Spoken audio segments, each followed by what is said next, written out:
everybody. I'm Susan Howards, a local Brookline attorney with a focus on domestic violence, sexual harassment, discrimination, etc. I'm sitting in for Steve Bressler, and this is The Safety Net, Brookline Cable's access television show devoted to domestic violence, education, and resources. We've broadened the scope a little bit of the vision of the show, one to include COVID-19 and also to include phase one reopening, tips for employers, tips for employees, tips for customers. And with us today, I'm delighted to have Diane Darling. Diane demystifies communication skills to make them accessible to everyone. She works with organizations to help them recruit, retain, and develop their best people, including introverts and others who prefer a quieter way of life. McGraw-Hill has published her books into 9 languages. Her clients include Harvard Business School, European Cardiology Society, the American Bar Association, and Fidelity Investments. She has appeared on NBC Nightly News, The Wall Street Journal, San Francisco Chronicle, and the Boston Globe.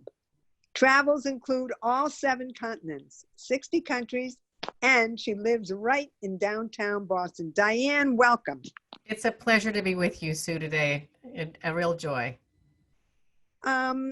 Particularly in this time, and I'm adding on the protests, although we're not going to get political. This is an apolitical show. Yeah. But I see that you live right in downtown. How can companies today and organizations, meaning education departments, police departments, social work departments, Division of Child and Family Services, hospitals, medical associations, how can they create a culture that fosters friendships and healthy working relationships? Well, I think it's tricky when we are trying not to be political. I think the important thing to do right now is to be human and to realize that everyone is in pain, whatever side of the political spectrum, and we're not going to go specifically into one side or the other. I was actually raised by a professor who was political science professor. So we talked about politics morning, noon, and night. I have no idea how my parents ever voted. We didn't talk about what you decided. We talked about how you thought and the importance of thinking and the importance of asking questions, particularly of people who are different from you. I grew up in Asia. I moved to Asia when I was 6 years old. I was the only white in my class.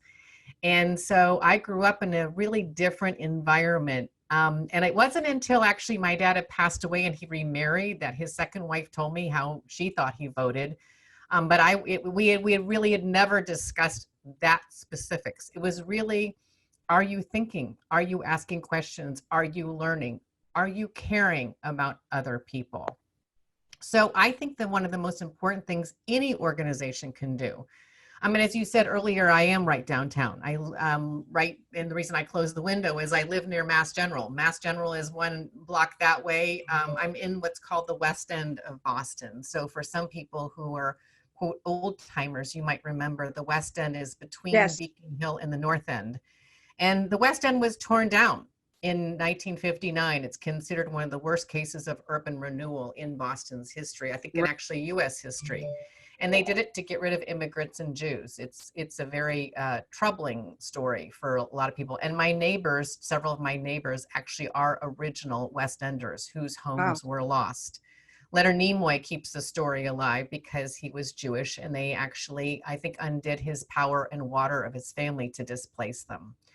So I think we've had a journey of this in this country, and we are actually going through certainly a very significant time right now. The thing we need to do is really be sure at the end of the day, even people who look differently from us and people who look like us, we need to be sure we are caring about everyone. I've been trying to do a little bit of my building. I've been trying to have an awareness of my building. And I'm starting with the people on my floor. If I don't see the people on my floor very often, I ask other people, have you seen the person, down the hall in number X, Y, and Z? I haven't seen them. And so I think it's really because my building's doing nothing. And I've asked my building management to do something and they have not. I asked them to do it. Excuse me, what do you mean? I'm sorry to interrupt, but what do you mean they're doing nothing? And if you could, what suggestions do I you have? asked them to do wellness checks. I asked them to find out, particularly like me, I live alone. I work alone. If I fell, no one would know until the rent is due. Okay. You know, Okay. if I collapsed, and this was true before COVID, but even now it's worse, you know. And so in my former apartment building, and this was something I was going to share with you on the show, in my former building, it was about 1 a.m. when I woke up and heard somebody scream. Mm, And I looked through the peephole and I saw the young lady across the hall from me, not in a good situation. And domestic so, violence. yeah, Domestic. yeah. Okay. And so I called the security and I said, and I felt very lucky that there was, you know, security in my building. And I called down to them and I had said, can you please just check on this floor? And so I heard, you know, a pretty tough conversation that took place this is by 2 o'clock in the morning that I heard this. I had not sure I'd ever even met the young lady. I had heard her in the voice in the hall from her voice, and it was clear that English, I think she was South African. So it was a different dialect or accent for sure. And so I remember then I saw her I went to the elevator bank and she just happened to be there. And I looked startled when I saw her because I had not seen her and she had a black eye. You went out of your apartment to check on her. No, I saw her at the elevator bank several days later. Oh, okay. Okay. And she had a black eye. And I said, how are you? And she said, are you the one who called? And? And I said, yes. And she had a tear in her eye and she said, thank you. I'd like to have you over for dinner. And that was really, and that was the first time I actually ever had a dinner with her. And so I think what's lost right now is we don't know our neighbors.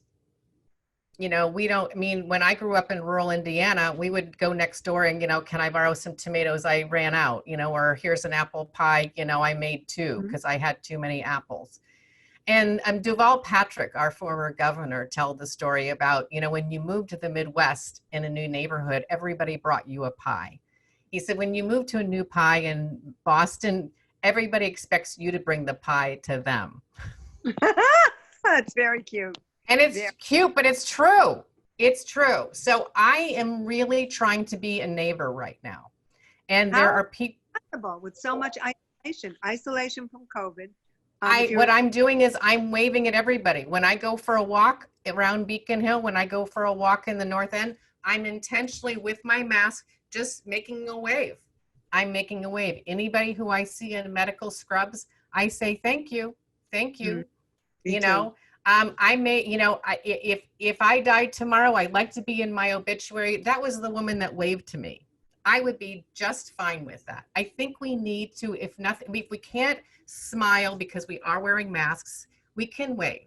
We can wave. And I'm noticing more people are waving back at me. Now, some people are kind of looking at me like I'm a little weird, but I'm okay with being weird. I'm okay with that. I'm all right with that. So I think to go to your question, right now we are not in offices. Right now we don't know who's being beaten to a pulp. Right now we don't know who's being intimidated.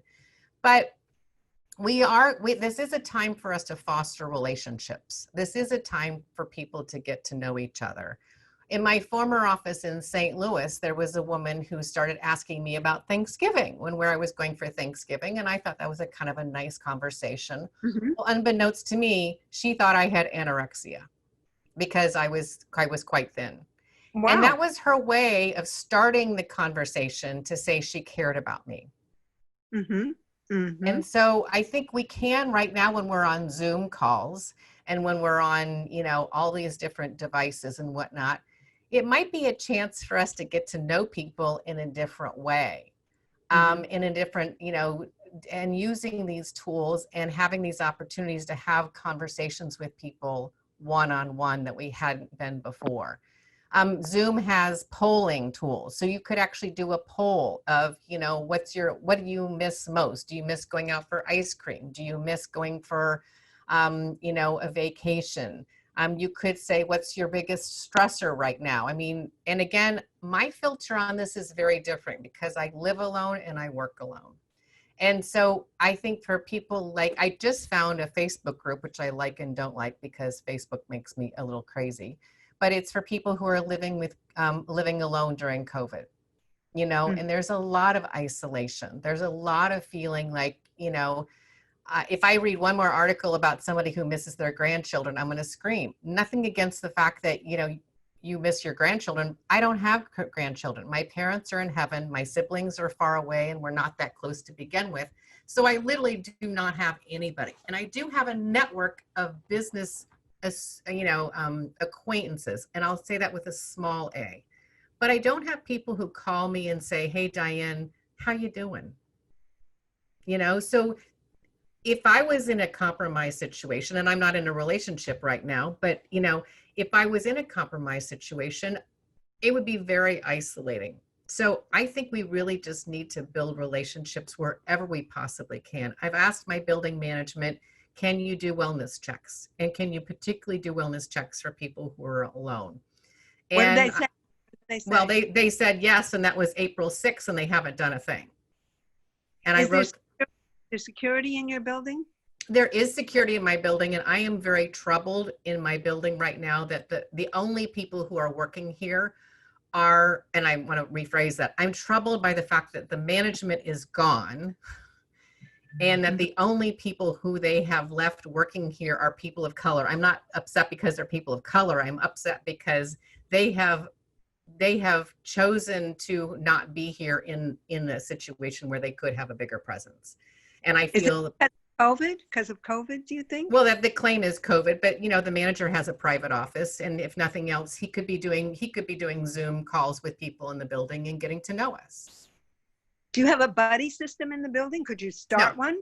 No, I have a buddy system that I started with my wing with the there's about 8. And the reason why I did this was actually because of another domestic abuse situation. I woke up in the middle of the night and there was a young lady who I could hear was in trouble. And I opened the door very, very small to see her with tears down her face, hugging a beer in her arm, and a gentleman yelling at her in another language. And I closed the door and I called security, and there was no answer. And then I called another emergency line I had. And then I know the maintenance guy, and I happened to have a cell phone. I called him at 2:00 in the morning, apologizing profusely. And I said, I just don't know what else to do. And he says, Diane, just call the police. And so I called the police, and this was maybe 8 years ago. And the building management actually thanked me for calling the police because they now could put together, a strategy plan to get this person some help. And it would turn out that, it was somebody in the building who was letting in non-residents, and some of those non-residents were less honorable than others.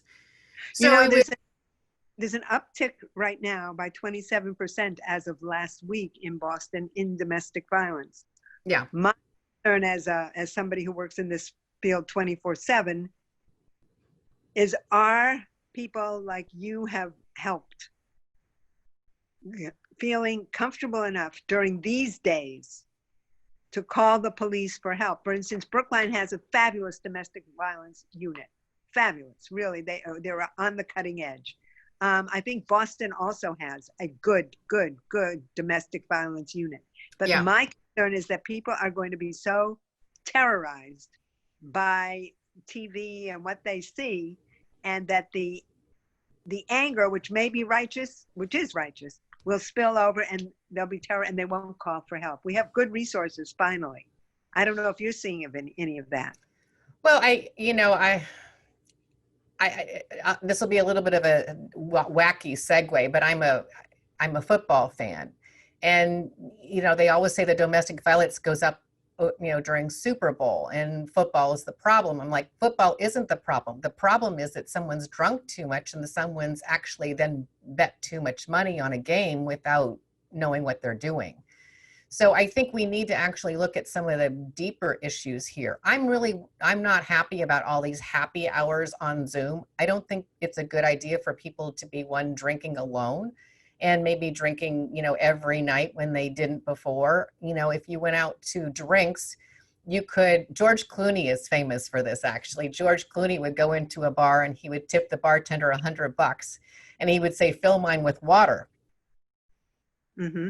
Mm-hmm. He wasn't Wow. drinking alcohol, he was drinking water. Drinking water. And, and somebody else would be 3 sheets, to the wind. And, they're like, how are you holding up on that? And George Clooney would be like, pounding down the water. So you can do that in a bar. It's a little trickier to do that when someone says, so what are you drinking? Let's make mocktails, let's make cocktails. I think that we need to actually have some deeper conversations about this, about why are you drinking? Are you drinking alone? Would you like to instead, a friend the other night said, because I don't drink particularly much. And she goes, well, let's make some mocktails. And she was going to send me some recipes for, some, all kinds of different juices and a blender and, all that sort of stuff. And so I think we do need to take a look at the deeper issue. What's the buzzkill we're hoping to find from a drink? What's the calm we're looking for? Can we do a meditation? Can we do a deep breathing exercise? Can we support each other in other ways? But I think the bigger issue about this, as a society at large, and then you take it to, what takes place in your home, is do you have a connection? And we right now are feeling very fragmented. We really, Yes. really are feeling very fragmented. And COVID has just taken that to an extra level of pain, an extra level of disconnect. And I had a woman, go ahead, sorry.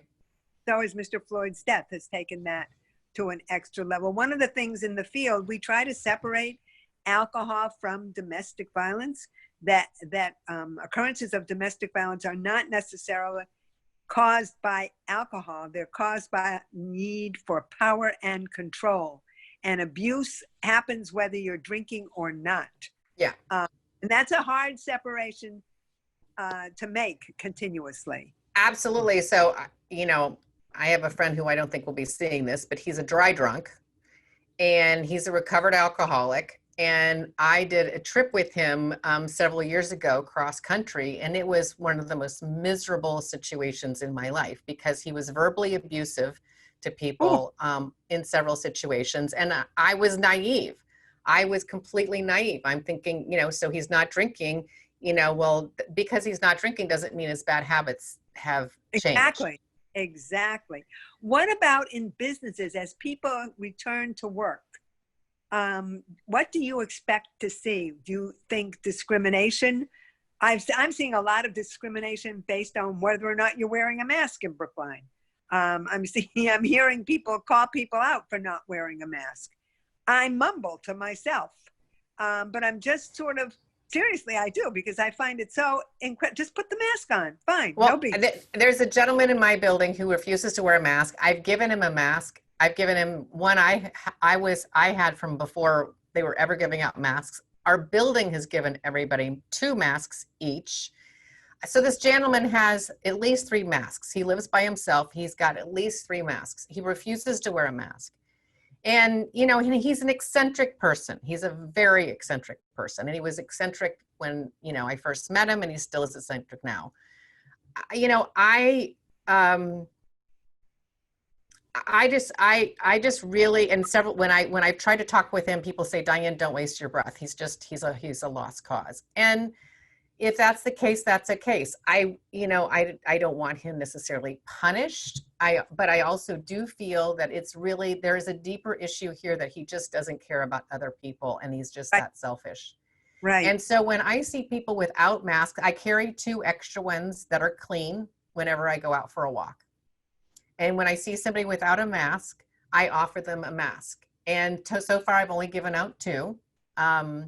But, one person was actually walking into the grocery store and said no. And then he came back and says, you know what, would you mind? Because I forgot mine and I need to get something. And I could see there was probably a girlfriend or a wife back home who was not going to be happy if he didn't come home with the groceries.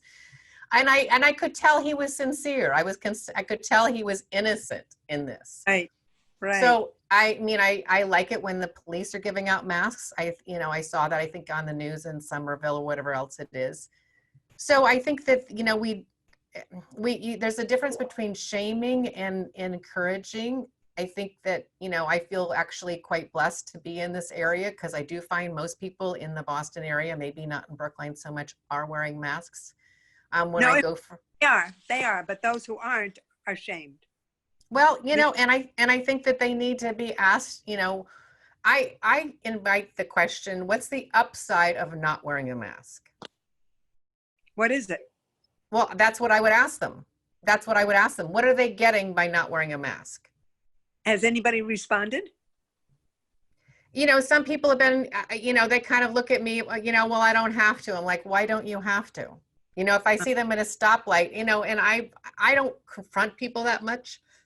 I walk with a woman who does. I don't walk with her that often because of her schedule.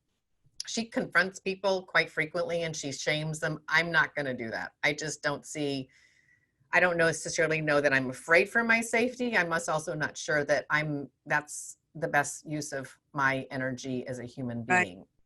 Diane, you talk about starting the conversation, but we've been starting conversations my whole life. What would be the next step? Even omitting starting the conversation, how would you start action? I thought about this because several years ago, I was a speaker at a conference, and the keynote speaker was Carlotta Walls, who was the youngest member of the Little Rock Nine. Whoa. And so I had a chance to chat with her a fair amount that evening at the cocktail reception. Lovely woman and an amazing story. And I read her book on the flight back. And when I was reading her book, I realized that this was all happening around the time that I was coming into the world and my parents were trying to have children. And my mother had multiple miscarriages before I came into the world. And so she had been wanting to be a mom for a while. And I thought the whole time our world is upside down. She's trying to bring somebody else into the world. And I was the one, for her first child that made it to full term. And do we have all the answers now? No. Have my years on this planet mattered? I hope. I would like to believe that we are going to, that this will be different. I'm nervous because, I'm not 29 and I've seen a fair amount, as you have. We've been having these conversations for a long time. I think that it means that the conversation needs to continue to take place. Be it domestic violence, be it racism, be it discrimination, be it injustice. And I think it's important for us to empower all. I'm a little bit of a contrarian on some of these different things because I really, and again, I was encouraged by my parents on this to ask people who had different faith beliefs or different political beliefs, or they were very articulate about it, because my parents were not clear about their politics. I didn't know what it was, but people who were, I was always, and I remember the first time somebody asked me how I voted, and I'm like, that's none of your business. You don't ask me those questions. I was amazed that anybody said that, because I just was kind of in the mindset that was a very private transaction, if you will. But I think it's important to say, when somebody is really passionate about what it is, tell me more, tell me something else. How did you come to that decision? I've been church shopping for a while with some mixed success, trying to find a place for me to have a spiritual home. And I was in a conversation, about 15 or 20 of us, with a minister not too long ago. And she talked about the covenant.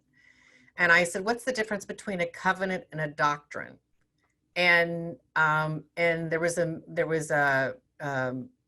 somebody from one of the divinity schools, on the line, who explained the difference between the covenant and a doctrine, because I didn't know.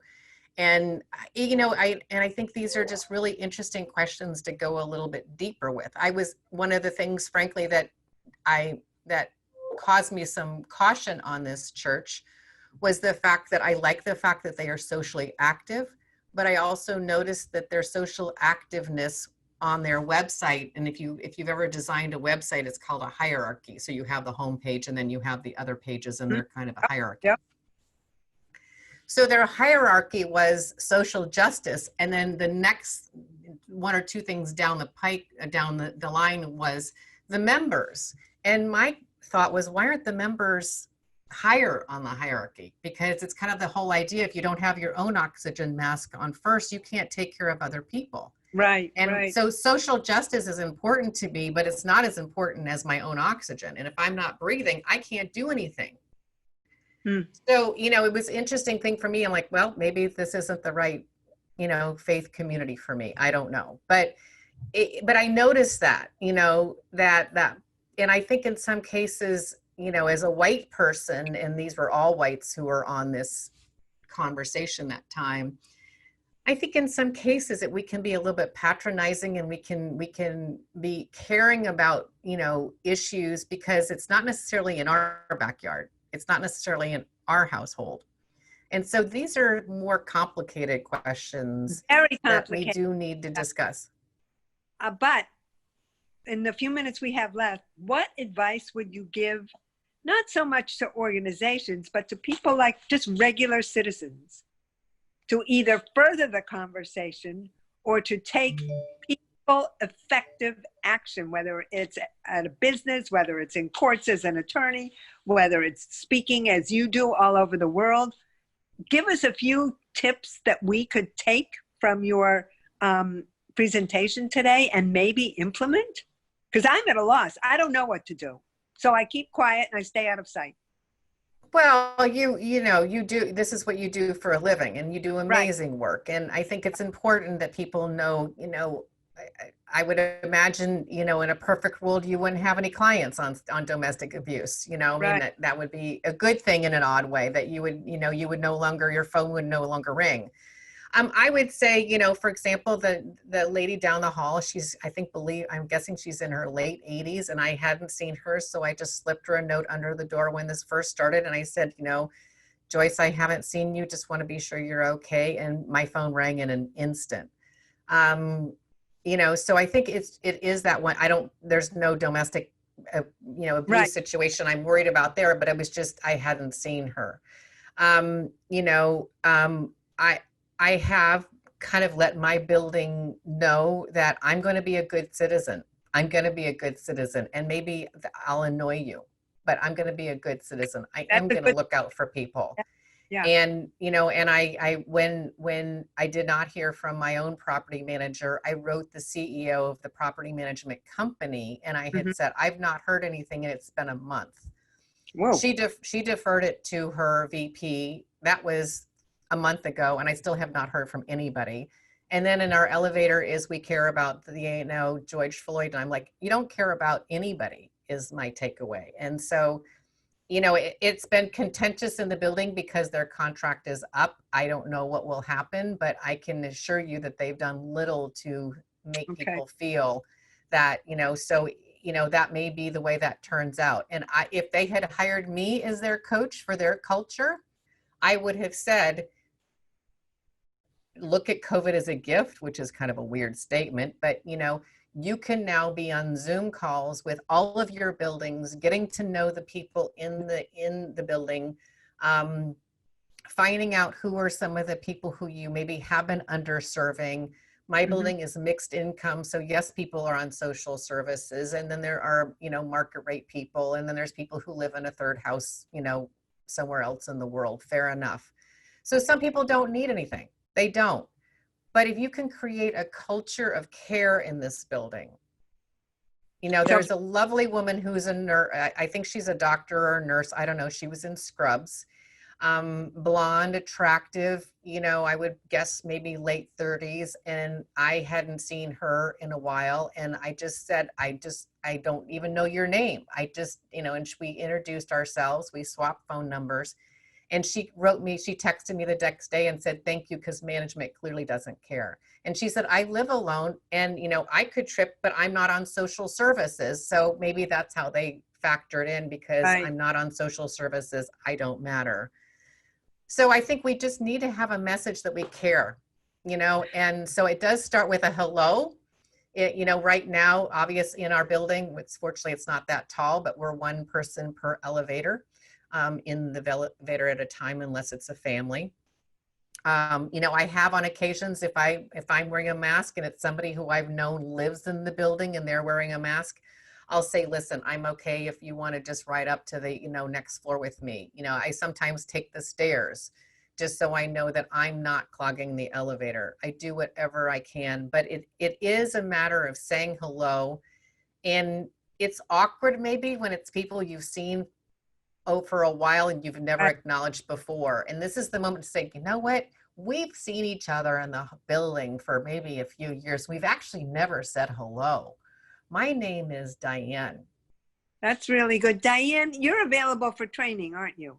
I do training, I do workshops. I work with a lot of organizations that are looking to improve their culture and keep their best people. And, you know, the reality is most people are good people. Most people are good people. Regardless of profession. Yes, and regardless of profession. And, you know, one time I resigned from a company and I wrote a list of all of the people. And I had said part of my reason for resigning was this one individual. And I gave a list of 30 other people who had left the company since I had started. And I had said, I think there's a problem here, that if directly or indirectly 30 people have left over my 4 to 5 year tenure, and this person is still there. And later on, she got fired, but not without a fair amount of damage done. And so I think when you do have bad, I don't necessarily know that they're bad people. It's a bad match. Or bad behavior. Or bad behavior. How can people get in touch with you if they're interested in exploring potential training opportunities for their company? So my name is easy. I'm very lucky. I hit the name lottery. I know. It's Diane Darling, and you can go to Diane, Diane, Darling, DARLING.com, and you can send me a note there. You can follow me on LinkedIn. Is probably the other best place to find me. I'm on a hit and miss on Twitter and Instagram and the rest of them, but an email. And if you don't hear from me, send me another one or send me a text. I get a little overwhelmed at times with life. So don't take it personally. Just keep bugging me. I will not take it. I do not mind if people bug me, because sometimes it's just a bad moment for me to get back to somebody. So send me a note. I would be happy to talk to anybody. Diane, darling, thank you so much. You are most welcome, Sue, and thank you for the amazing work you do to help other people. We have a lot to do, all of us. Thank you, Diane. Take care.